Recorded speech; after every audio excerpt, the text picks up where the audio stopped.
Síndrome de colon irritable en base a nuestra bibliografía, Harrison, Medicina Interna de la 19ª edición. Además, apoyarnos en las prácticas, en las guías de prácticas clínicas de síndrome de intestino irritable y en base a la UpToDate. Está en el capítulo 352 del libro de Harrison. Lo mínimo necesario en recordar principalmente es qué es el síndrome de colon irritable o el síndrome de intestino irritable, en quiénes es más frecuente, me refiero en el sexo masculino o en el sexo femenino, cuáles son los criterios de diagnósticos según el último consenso, sobre todo el Roma 4, cuáles son los subtipos de síndrome de intestino irritable. Y es verdad que el diagnóstico se realiza por exclusión. Esta pregunta es muy importante porque debemos descartar otras enfermedades en esta enfermedad. ¿Existe un solo tratamiento para esta enfermedad? Obvio que no, depende de los subtipos. El síndrome de intestino irritable o de colon irritable no es nada más que un trastorno digestivo caracterizado por alteración en hábitos intestinales que se manifiesta con dolor, malestar abdominal o ausencia que básicamente se caracteriza por ausencia de anomalías estructurales detectables. En resumen, es un trastorno en la función intestinal, que ésta se caracteriza por dolor abdominal y alteraciones en el hábito intestinal. Esos dos criterios son muy importantes. En cuanto a la prevalencia, pues en Bolivia no tenemos datos en cuanto a esta enfermedad. Creemos que tiene muy baja prevalencia y poca incidencia, pero en América del Norte se estima que aproximadamente está entre el 10 al 15%, es decir, de cada 100, una persona tiene esta enfermedad. La prevalencia, por ejemplo, de síndrome de intestino irritable fue de 25% menos en los mayores de 50 años a comparación que eran jóvenes. Es decir, que cuanto más edad pase, es decir, las personas que tienen más de 50 años tienen menos predisposición a tener esta enfermedad y es más, tiene un odds ratio de 0,75. Eso significa que es protectivo la edad. A cuanto más edad, menos prevalencia. La prevalencia general de síndrome de intestino irritable en las mujeres es más alta a comparación de los hombres, con un odds ratio de 1,67. Además, esta enfermedad está asociada a otras condiciones, como por ejemplo la fibromialgia, el síndrome de fatiga crónica, la enfermedad por reflujo gastroesofágico, la dispepsia funcional, el dolor de pecho no cardíaco, trastornos psiquiátricos que incluyen depresión mayor, ansiedad y somatización. Ahora, ¿cómo lo vamos a diagnosticar? Esta tabla se ha sacado del libro de Harrison, donde muestran los criterios diagnósticos para el síndrome de colon irritable. La clave, el pilar fundamental es que el paciente debe tener dolor o molestias abdominales recurrentes por al menos 3 días en mes. En los últimos 3 meses relacionados con 2 o más de los siguientes datos. Es decir, tiene que haber más de 2 o más de estos 3. Mejoría con la defecación. Inicio relacionado con los cambios en la frecuencia de las evacuaciones. E inicio relacionado con cambio en la forma de las heces. Entonces, algo actualizado, y lo último, es importante recordar los criterios de Roma 4 para el síndrome de intestino irritable, donde nos refiere que debe haber dolor abdominal recurrente, en promedio al menos un día por semana en los últimos 3 meses, que esté asociado a 2 o más de los siguientes criterios. Entonces tenemos relacionado con la defecación, es decir, que el dolor abdominal tenga alguna relación con este proceso fisiológico, que esté asociado a un cambio en la frecuencia de deposiciones, es decir, hoy tengo una deposición 1 y mañana 3 o al día siguiente 0, que esté asociado a un cambio en la forma de heces, es decir, pastosa, semipastosa o líquida. Para esto hay criterios para caracterizarlos. Y dentro del síndrome de intestino irritable existen 4 subtipos. Y depende de estos subtipos se va a dar un tratamiento específico para cada uno de estos. Por ejemplo, hay donde predomina el estreñimiento. Básicamente el paciente nos informa que los movimientos intestinales son anormales y básicamente se clasifica como tipo 1 y tipo 2 en la siguiente escala que lo vamos a ver. Hay pacientes con diarrea predominantemente, hay que son mixtos y hay otros que son sin clasificar. Para esto existen criterios de diagnóstico para los subtipos de intestino irritable, donde nos muestran acá, por ejemplo, una tabla donde tenemos aquí básicamente donde se caracteriza la constipación, el estreñimiento, que tiene un tipo de heces, por ejemplo, tipo de heces según Bristol, tipo 1 y tipo 2. Para esto tenemos esta tabla para poder identificar en cuanto a la forma de las heces. Por ejemplo, tipo 1 son pues básicamente duras, la tipo 2 semiduras, la tipo 3 donde tienen más o menos juntas, la tipo 4 ya un poco más pastosa, la 5 semipastosa y básicamente la tipo 7 es líquida. Entonces, en base a estas características, en cuanto a la forma y a la capacidad de que tengan líquido, agua, pues se va clasificando. Entonces, por lo tanto, por ejemplo, en el tipo de constipación donde predomina el estreñimiento, tiene unas características de S según Bristol tipo 1 y tipo 2. En las mixtas, de 1 al 6, unas que son inclasificables, y la otra donde predomina la diarrea, donde las características de las heces es tipo 6 y tipo 7. Y obviamente, dependiendo de estas, se da un tratamiento específico.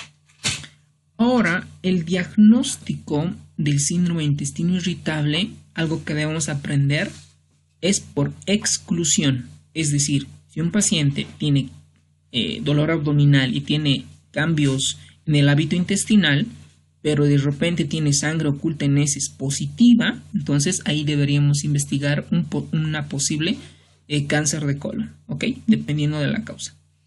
Normalmente estos pacientes van a padecer o tienen dolor abdominal que aparece casi siempre en horas de vigilia cuando está despierto y casi nunca aparece cuando una persona está durmiendo. El dolor se exacerba con las comidas o la tensión emocional y se resuelve con la expulsión del gas o excremento. En las mujeres se señala a menudo que sus síntomas empeoran durante las fases premenstrual y menstrual. Lo siguiente es en la alteración en los hábitos intestinales, ¿no? La diarrea puede agravar por el estrés o la comida. Básicamente, además, se quejan de gas y flatulencia y síntomas de la porción superior del tubo digestivo como dispepsia, pirosis, náusea y vómitos. Ahora, en cuanto a la fisiopatología, no se conoce del todo, pero existen anomalías motoras gastrointestinales, donde la clave o el pilar fundamental en cuanto a la fisiopatología es la hipersensibilidad visceral, que además existen trastornos en la regulación del sistema nervioso central. Lo que se ha identificado en la resonancia magnética es aumento en la estimulación colónica distal, sobre todo cuando se estimula el colon distal, hay mayor actividad en la corteza del cíngulo y en la corteza prefrontal. Existen manifestaciones psicológicas anormales y también se ha asociado a un proceso infeccioso, y esto es posible pregunta de examen. El Campylobacter, Salmonella y Shigella, que estas 3 bacterias se han asociado al síndrome de intestino irritable.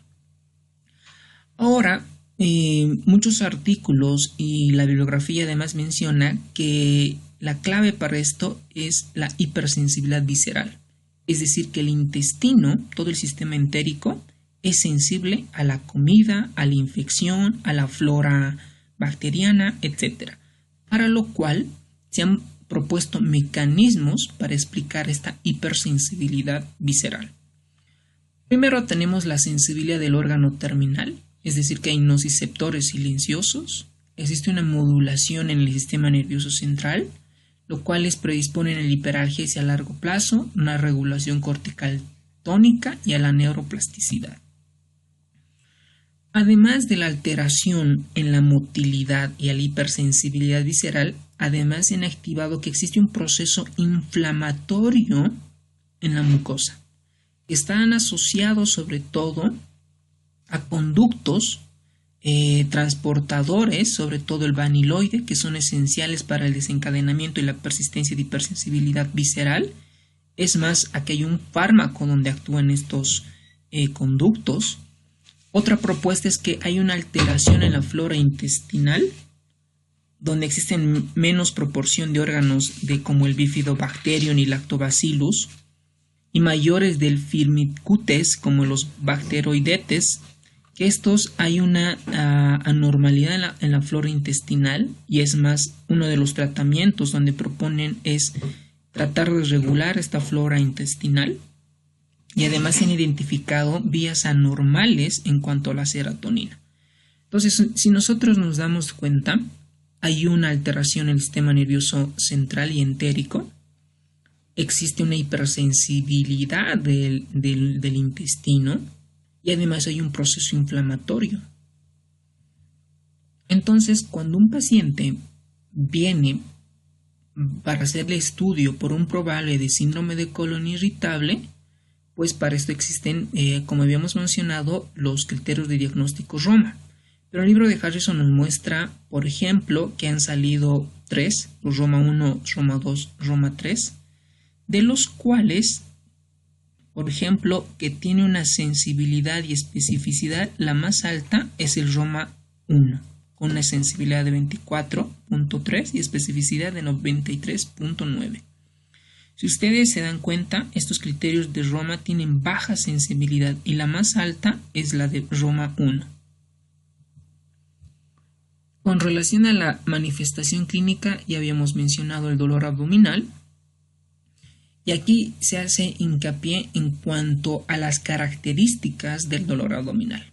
Por ejemplo, cuando tenemos dolor abdominal con flatulencia y alteración en el hábito intestinal, debemos sospechar enfermedades del árbol biliar, enfermedad ulceropéptica, isquemia intestinal, carcinoma de estómago y páncreas. Por lo tanto, debo pedir todos los estudios correspondientes para descartar esta enfermedad. Cuando el dolor abdominal es inferior, debemos descartar una enfermedad diverticular de colon, una enfermedad intestinal inflamatoria y carcinoma de colon. Cuando el dolor es postprandial, es decir, después de la comida, y se acompaña de flatulencia, náuseas y vómitos, sugerimos una gastroparesia u obstrucción intestinal parcial. Obviamente en estos pacientes debemos hacer un coproparasitológico y un coprocultivo para descartar algún proceso infeccioso como Yardia y otros parásitos que nos pueden dar estos signos y síntomas. Ahora, cuando la diarrea es el principal síntoma,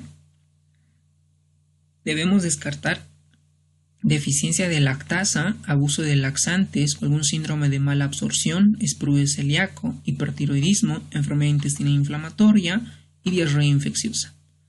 Cuando se da un proceso de estreñimiento, básicamente acá nos dan en fármacos los anticolinérgicos, antidepresivos y los antihipertensivos. En nuestro medio, creo, algo importante es descartar, por ejemplo, la ausencia de enfermedad de Chagas. Recordemos que la enfermedad de Chagas lo que más va a atacar por un trastorno autoinmunitario es la inervación en todo el sistema entérico y a nivel del sistema de conducción del corazón. Esto es muy importante. Además, pues obviamente cualquier síntoma abdominal también nos podría dar alguna endocrinopatía, porfiria, intoxicación por plomo. En los pacientes con diarrea persistente sin respuesta a los antidiarreicos, se debe indicar biopsia de colon para descartar una colitis microscópica. Con relación a las pruebas de laboratorio, todavía continúan en fase de investigación. Todavía no tenemos algún laboratorio que nos diga esto es una enfermedad de colon irritable. Por lo tanto, hay estudios que actualmente se están diseñando para poder detectar. Por ejemplo, se han detectado pruebas de laboratorio para excluir un diagnóstico alternativo. Por ejemplo, en los pacientes que tienen síndrome de intestino irritable, obviamente debemos pedir un laboratorio completo, pero en los pacientes que tienen diarrea se debe solicitar una proteína C reactiva y la calprotectina fecal, pruebas serológicas para la enfermedad celíaca. ¿Qué es lo interesante? Por ejemplo, que la proteína C reactiva y la calprotectina, cuando se encuentran menos o igual a 0.5 o 40 microgramos gramo respectivamente, excluye la enfermedad inflamatoria intestinal. Recordemos que esto es una enfermedad por un diagnóstico por exclusión en pacientes con síndrome de intestino irritable. ¿Okay? Además, por ejemplo, debemos realizar una prueba de detección del cáncer de colon apropiada para la edad en todos los pacientes. Se debe realizar pruebas fisiológicas como la manometría anorrectal y pruebas de exclusión de globo para descartar defecación disinérgica en pacientes con estreñimiento severo. En nuestro medio es importante detectar el Chagas. En cuanto al tratamiento, pues el tratamiento, básicamente un principio, va a ser la orientación al paciente y modificaciones en la dieta. Para eso nos dan, por ejemplo, este cuadro de algunos alimentos comunes que comienzan a modular nuestro sistema digestivo. Dentro de ellos tenemos el tipo de alimento, las frutas, verduras y demás alimentos, los cuales también van a aportar en algún sentido en cuanto a la función del intestino. Por ejemplo, tenemos sustancias voluminógenas, los cuales tenemos ahí los alimentos ricos en fibra, como los salvados o coloides hidrófilos, los complementos en base, sobre todo al psyllium, el plántago, que ha disminuido la percepción de distensión rectal en estos pacientes. Si el paciente presenta cólicos intestinales, pues ahí tenemos los antiespasmódicos. Si el subtipo presenta sobre todo diarrea, tenemos los antidiarreicos de primera indicación, sobre todo la loperamida. Y también se han asociado cuando es mixto y hay una condición asociada, usar antidepresivos. Tricíclicos como la imipramina, que retrasa la propagación del complejo migratorio motor en el tránsito yeyunal. Ahora, dependiendo de cuál es la clínica, se van a usar los tratamientos. Por ejemplo, si en el paciente refiere mucha flatulencia, pues se debe evitar alimentos fermentables, ¿no? Y hay otra técnica o hay otra propuesta en cuanto al tratamiento, la modulación de la flora intestinal con neomicina, rifaximina. Hay otros, por ejemplo, el Bifidobacterium, Lactobacillus, que tienen algún beneficio en esta enfermedad, y agonistas y antagonistas de los receptores de serotonina, como el alocetrón, el silacetrón, algunos agonistas de los receptores de la 5-hidroxitriptamina, como el tegaserón, que muestra actividad procinética al estimular el peristaltismo. Luego tenemos algo muy importante y que recalcan muchos en las guías de práctica clínica, son los activadores de los conductos del cloruro. Esto es importante y hoy en día hay mucha evidencia en cuanto a este fármaco, que es la lubiprostona, que es un ácido graso dicíclico que estimula los conductos del cloruro de la membrana para que las heces se puedan ablandar en un subtipo de enfermedad intestinal inflamatoria con constipación. Luego tenemos agonistas del guanociclato ciclasa, que es la linaclotida, que es un agonista el cual estimula la secreción de líquido en base además de sodio y bicarbonato. Entonces, la bibliografía nos muestran, por ejemplo, fármacos posibles en cuanto a los síntomas predominantes en la enfermedad intestinal.